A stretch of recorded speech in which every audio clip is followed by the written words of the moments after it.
مجھے ایک ذمہ دار شخص نے بتایا جو محافل کا انتظام و انصرام کرتا ہے کہ ہمارے ہاں ایک پیر صاحب تشریف لائے تو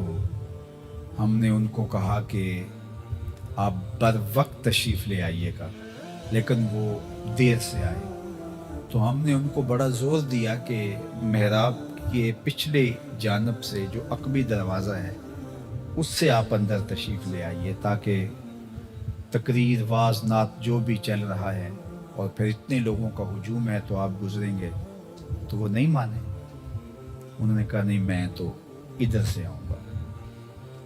اور پھر وہ جو ہے وہ دروازے سے مین دروازے سے داخل ہوئے اور پھر لوگ کھڑے ہو گئے اور پھر نعرے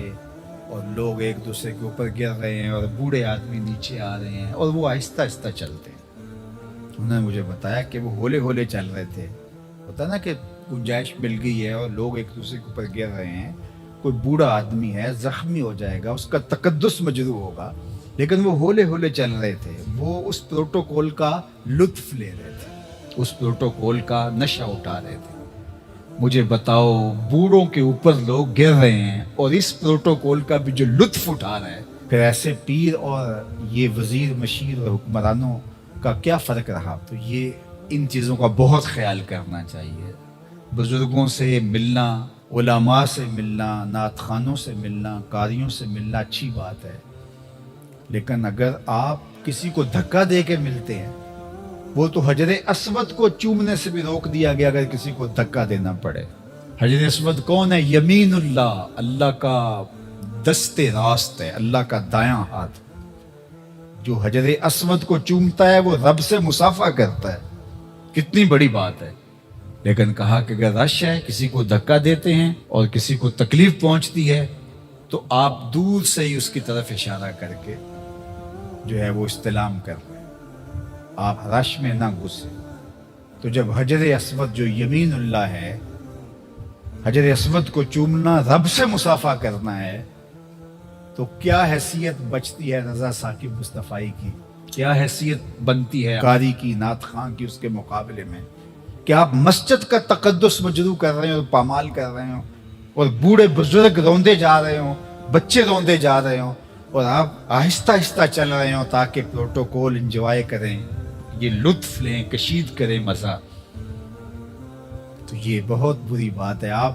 اچھے مسلمان کے اچھے انسان بھی نہیں ہیں، آپ تو اپنے آپ کو شیخ المشائخ کہلاتے ہیں نا، زینت القراء ہیں، آپ تو طوطی پاکستان ہیں، آپ تو خطیب امت مسلمہ ہیں، آپ تو نابغہ روزگار ہیں، آپ تو بہت بڑے ولی ہیں، اور آپ پتہ نہیں کیا کیا ہیں وہ القاب جو آپ کے ساتھ لگتے ہیں۔ میں کہتا ہوں آپ اچھے انسان بھی نہیں ہیں۔ آپ کو پتہ ہے کس کی وجہ سے بوڑھا روندا جا سکتا ہے اور آپ کی آنکھوں کے سامنے روندا جا رہا ہے، اور آپ کی طبیعت گھٹن میں نہیں آتی، آپ کے چہرے پر پریشانی نہیں آتی کہ یہ کیا ہو رہا ہے۔ آپ آہستہ آہستہ قدم رکھتے ہیں، جس تک قدم دکھتے ہیں اور ایسے سے چلتے ہیں تاکہ اس کا زیادہ سے زیادہ لطف کشید کر سکے۔ تو صاحب آپ کو گمان ہے، آپ کے مرید کہتے ہیں کہ آپ شیخ المشائخ ہیں اور غوث اثر ہیں، زمانے کے مقتدا ہیں، اس زمانے کے سب سے بڑے آپ ہیں،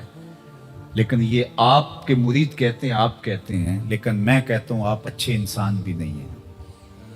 تو اس لیے ان چیزوں کا بہت لحاظ رکھنا ہے، یہ ہمارے